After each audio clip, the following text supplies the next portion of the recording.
हसन पाशा साहब, ये जो 34 तादाद है जजेस की, इसकी सुप्रीम कोर्ट में कितनी ज़रूरत आप महसूस करते हैं कि इसकी तादाद बढ़ने की ज़रूरत तो थी कि चलें 23 हो जाए, 24 हो जाए, लेकिन 34 की तादाद को ले जाना, ये जो नई कानून साजी हुई है, आपके ख्याल में इतने ही जजेस की ज़रूरत है सुप्रीम कोर्ट में? देखिए, जजेस की तादाद बढ़ाने के हवाले से तो ऑलमोस्ट तमाम पार्टी का कंसेंसस था। इवन अपोजिशन पार्टी जिसके जनाब अली जफर साहब सेनेटर भी हैं, उन्होंने भी तकरीर के दौरान ये कहा नहीं, वैसे हामिद खान साहब से मेरी बात हो रही थी, उन्होंने कहा हम तो एक भी बढ़ाना नहीं चाहते थे। नहीं, वो चले, मैं तो वो जो पार्लिमानी लीडर हैं अली जफर साहब, उनकी बात कर रहा हूँ, जिन्होंने ये कहा था कि 4 या 5 बढ़ा दें आप, ये उन्होंने ऑन फ्लोर पे ये कहा था। अब ये है कि हुकूमत भी 22 और 23 के उस चक्कर में थी, या एट द मोस्ट 25 तक, लेकिन हम खुद हैरान हुए जब 34 हो गए तो ये हजम नहीं हो रही बात कि इतने किस तरह मैनेज हो सकेगा, कैसे, कितना गवर्नमेंट एक्सचेकर पे कितना, अभी आप 2 मिलियन तो तनख्वाह बता रहे हैं, तो बाकी पर्क्स एंड प्रिविलेजेस जो हैं वो उससे अलग है।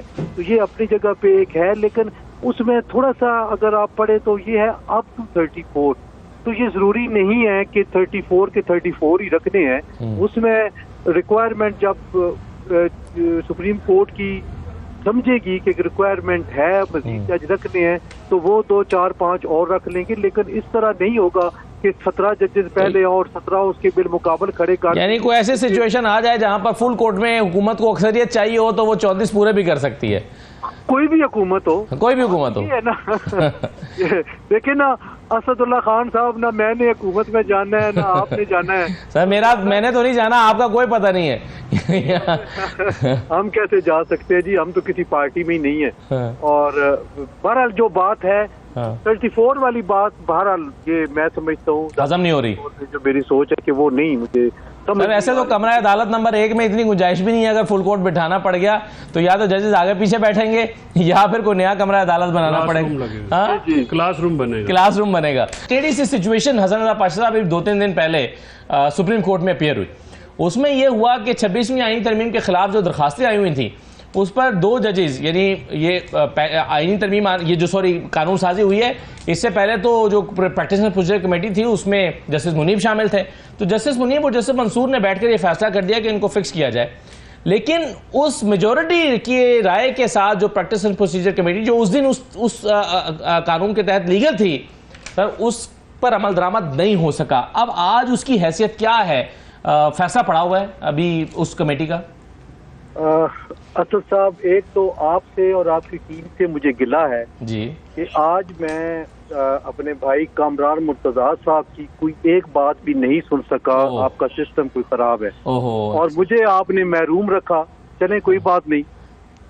दूसरी बात, जो आपका कोई सवाल है उस हवाले से मैं बात करना चाहूंगा कि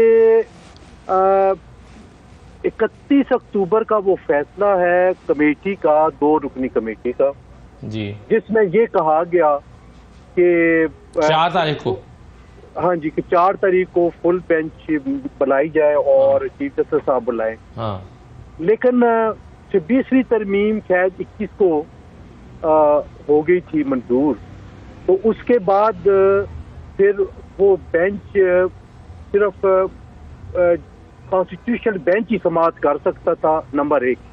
नंबर 2, जो प्रैक्टिस एंड प्रोसीजर एक्ट में जो अमेंडमेंट आई है उसमें उसका जो इतलाक है वो जो नई कमेटी बनी है प्रैक्टिस एंड प्रोसीजर एक्ट की, उसका इतलाक करार पाया है जब से 26वीं अमेंडमेंट मार्ज़ वजूद में आई है।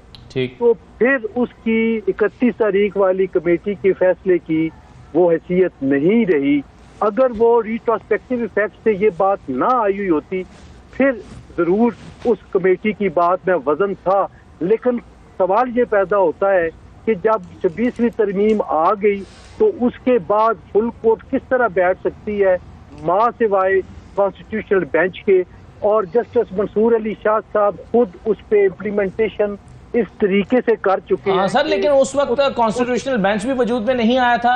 मेरी अर्ज सुने, 1 मिनट मुझे दें कि कॉन्स्टिट्यूशनल बेंच नहीं मार्ज वजूद में आया था, लेकिन जब केसेस कुछ आईनी केसेस उनके रूबरू पेश हुए और वो बेंच को हेड कर रहे थे, तो उन्होंने उनको सुनने से माजरत कर ली कि ये कॉन्स्टिट्यूशनल बेंच की डोमेन बनती है, उधर लगाएं।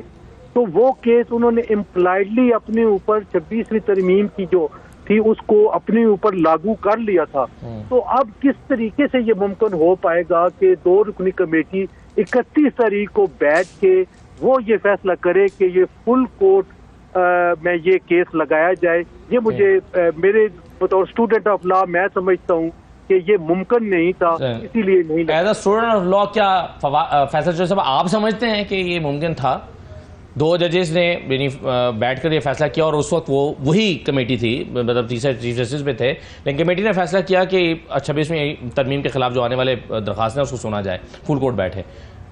इसको इस तरह से लीजिए कि मैंने हुकूमत के खिलाफ एक केस फाइल करना है और हुकूमत ने जो है उस केस को सुनने का बेंच बनाना है, तो कितना इंसाफ होगा, कितना वो अगर होगा भी तो क्या उस पर ट्रांसपेरेंसी? अगर मेरा और आपका एक मुकदमा है, मेरा और आपका एक डिस्प्यूट है, तनाज़ा है, तो उसको कामरान मुर्तज़ा साहब सुने ये तो, या पाशा साहब सुने बाय वर्च्यू ऑफ लॉ, तो उम्मीद की जा सकती है कि वो एक आज़ादाना फैसला देंगे। लेकिन अगर आपने चुनना हो दोनों में से कि मेरा केस कौन सुनेगा, तो फिर मैं तो उससे महरूम रह गया ना उस चीज़ से।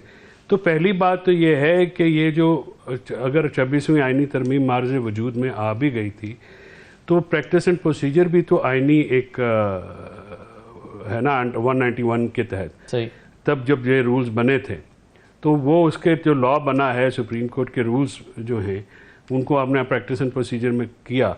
तो जब वो प्रैक्टिस एंड प्रोसीजर के तहत मेजॉरिटी ने जजमेंट ने फैसला लेना है, ठीक है, for the reason best known to the chief justice of Pakistan, उस पर अमल दरामद नहीं हो सका या नहीं किया गया व्हाटसोएवर, वो एक फैसला तो मेजॉरिटी ने किया है। अब उसकी कानूनी हैसियत कौन देखेगा? और इस 26वीं आइनी तरमीम को जो है वो बेंच देखेगा जो कि खुद को जज साहब ने खुद को चुना है अपने मकासद अपने वोट से, अपने वोट से जी। तो पता नहीं अब कामरान भाई का इसमें क्या, कामरान साहब की क्या राय? बताता चलूं कि कैसर अहमद शेख साहब ने भी हमें ज्वाइन कर लिया है, विफाकी वजीर हैं, PMLN के साथ आपका ताल्लुक है। बहुत शुक्रिया शेख साहब, आपको खुशामदीद कहते हैं। लेकिन पहले इस सवाल का जवाब अगर कामरान मुर्तज़ा साहब आप दे दें कि अब इसकी हैसियत क्या है, वो फैसला जो प्रैक्टिस एंड प्रोसीजर कमेटी ने करके छोड़ दिया हुआ है और उस पर अमल दरामद नहीं हो सका? इसके 2 जवाब किसी और एंगल से मैं आपको देता हूँ जी। एक तो ये जो बेंच बना है कॉन्स्टिट्यूशनल बेंच, इस अमेंडमेंट का बेनिफिशरी है। जो बेनिफिशरी होगा तो क्या बेनिफिशरी जो है वो अपने खिलाफ अपने बनने के खिलाफ जो है वो कोई पिटीशन कोई सवाल जो है उसको सुनेगा? ये पहला जवाब है इसका। दूसरा, 4थे शेड्यूल की एक एंट्री है 55, 4थे शेड्यूल की एंट्री 55, ठीक है जी। उसमें आप लिखा हुआ है कि सुप्रीम कोर्ट के इख्तियार कम नहीं कर सकते, और supreme court as a whole supreme court है और कॉन्स्टिट्यूशनल कोर्ट है और कस्टोडियन ऑफ कॉन्स्टिट्यूशन भी है। तो आप क्या उसके किसी जज के इख्तियारात कॉन्स्टिट्यूशन के हवाले से कम कर सकते हैं?